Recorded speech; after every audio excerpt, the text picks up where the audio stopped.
السلام عليكم أخواتي إخواني، مرحبا بكم في قناة شوات ماما عبلة. كنتمنى تكونوا كلكم بخير وعلى خير وفي صحة جيدة. اليوم إن شاء الله فيديو جديد كيف ما كتشوفوا. غادي نشارك معكم هاد الخبيزات ديال الدار. نتمنى يعجبوكم إن شاء الله. بالنسبة للمقادير غادي نبدا معكم بسم الله على بركة الله. هنا عندي واحد الكيلونز ديال الدقيق، دقيق القمح والدقيق ديال الفرينة ديال الدار، ماشي ديال المحلات التجارية، ماشي الفورس وماشي الفينو. غادي نضيف عليهم واحد المعلقه كبيره ديال خميره الخبز وواحد المعلقه كبيره ديال سنيده او سكر سنيده.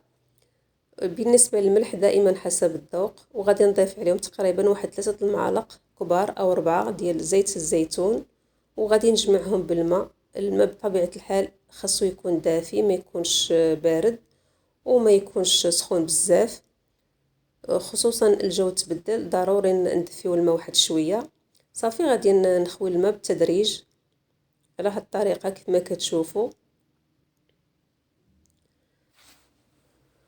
وغادي نبقى مستمره كنجمع في العجين ديالي حتى كنحصل على واحد القوام يكون المره الاولى يكون قاصح واحد شويه، ما يكونش رطب. القوام هو هذا اللي حصلت عليه، ومن بعد غادي نبقى ندلك فيها بهاد الطريقه هذه، يعني كندلكها بالكفوف ديال يديا ومره مره كنرشها بالماء. كنحاول ندخل فيها الماء مزيان بواحد الطريقه ديال الامهات ديالنا وديال جداواتنا ديال زمان.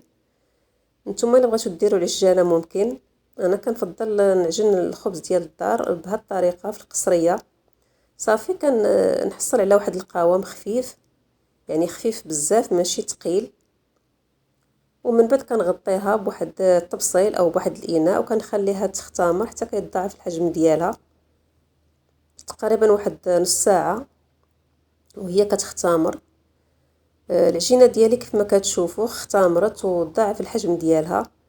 غادي ندهن ايديا بواحد شويه ديال الزيت ضروري لان العجين خفيف بزاف، مايل تقريبا للعجينه ديال السفنج. كيف ما كتشوفوا راه منبل وداير واحد يعني واحد الفقاعات. صافي كنحاول نخرج من هذاك الهواء اللي كيكون فيها من داخل على هاد الطريقه.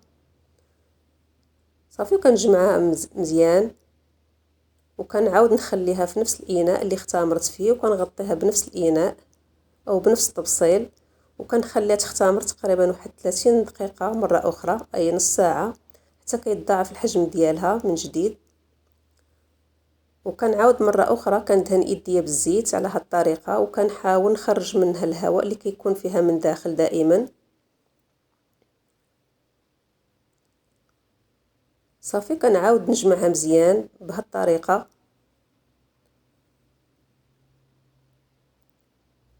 وكنخليها في نفس الاناء وكنغطيها من جديد، يعني كنغطيها بالطوسيل وكنخليها تختمر مره اخرى حتى كيتضاعف الحجم ديالها. صافي العجين ديالي بعد ما اختمرت للمره الاخيره وتضاعف الحجم ديالها كيف ما كتشوفوا. غادي ناخذ واحد السميده ديال القمح ديال الدار، هي اللي غادي نقرص فيها هذا الخبز هذا، وغادي ناخذ الماء في واحد الطبسيل.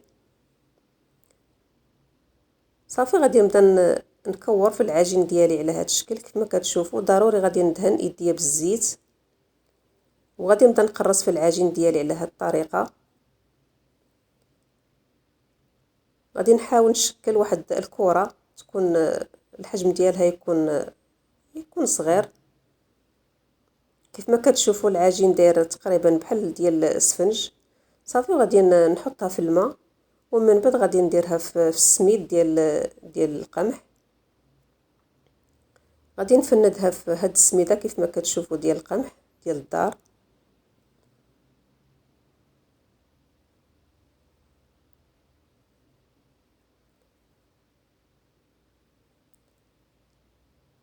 حتى كنحصل على واحد القريصه بهاد الطريقه كيف ما كتشوفوا. صافي وغادي نحطها في اللاطه او في الصفيحه اللي كتدخل في الران مفرشه بورق الطبخ او بورق الزبده.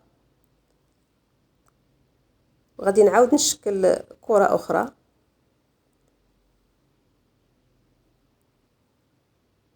صافي غادي نحطها في الماء، يعني غادي ندهن ليها الوجه ديالها بالماء، ومن بعد غادي نحطها في السميده ديال الدار، السميده ديال القمح ديال الدار.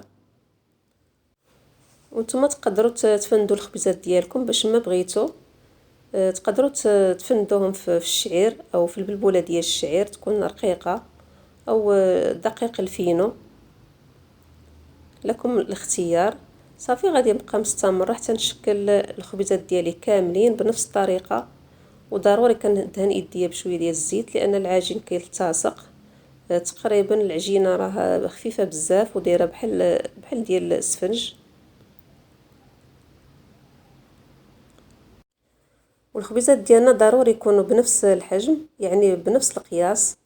تقدروا تستعملوا الميزان وتعبروا الخبيزات ديالكم. انا عندي هنا يعني العبار في يديا او عيني ميزاني، كنديروا يعني كنديرهم بنفس القياس وكيجوني بحال بحال.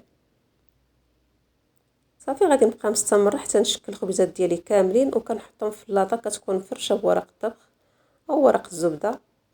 صافي كنغطيهم بواحد الغطاء يكون نقي او يكون نظيف، كنخليهم حتى يرتاحوا ليا مزيان على خاطرهم، ومن بعد كنقرصهم او كنبسطهم على هاد الطريقه.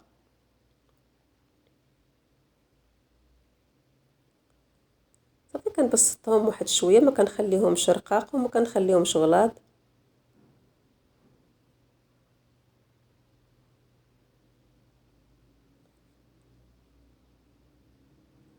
ومن بعد كناخذ واحد الموس يكون حاد او واحد الشفره وكنفلحهم على هاد الطريقه، وكنخليهم يختمروا مره اخرى حتى كيتضاعف الحجم ديالهم.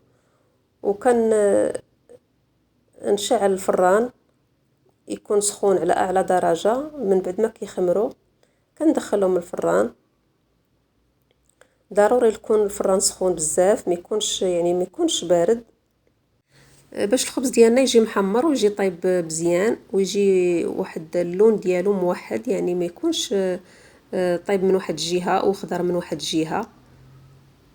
صافي الخبز ديالي بعد ما طاب خرجته من الفران كيف ما كتشوفوا، جا رائع وجا كيشهي زوين ما شهيتكم فيه. كنتمنى تجربوا هاد الطريقه ديال العجين ديال هاد الخبز، وان شاء الله غادي تعجبكم وغتوليو مدمنين على هاد العجينه هادي. كيف ما كتشوفوا جا رطب بزاف وجا هشيش وخفيف، لان العجينه ديالو كانت دايره بحال تقريبا بحال ديال السفنج. وملي تخرجوه من الفران ضروري تغطيوه باش كيرجع ليه داك الصهد، وهو اللي كيخليه باش كيبقى رطب.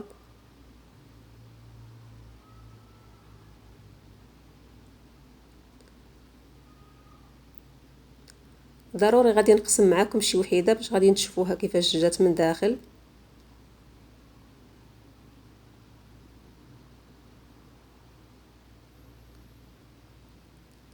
جات مفشفشه من داخل وجات مهويه كيف ما كتشوفوا، جات بحال تقريبا بحال السفنج من داخل. كنتمنى يعجبكم هاد الفيديو ديال اليوم ان شاء الله، وتجربوا هاد الطريقه ديال الخبز.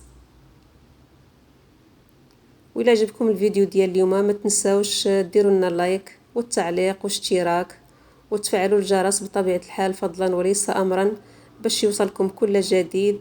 وإلى اللقاء إلى فيديو قادم بحول الله.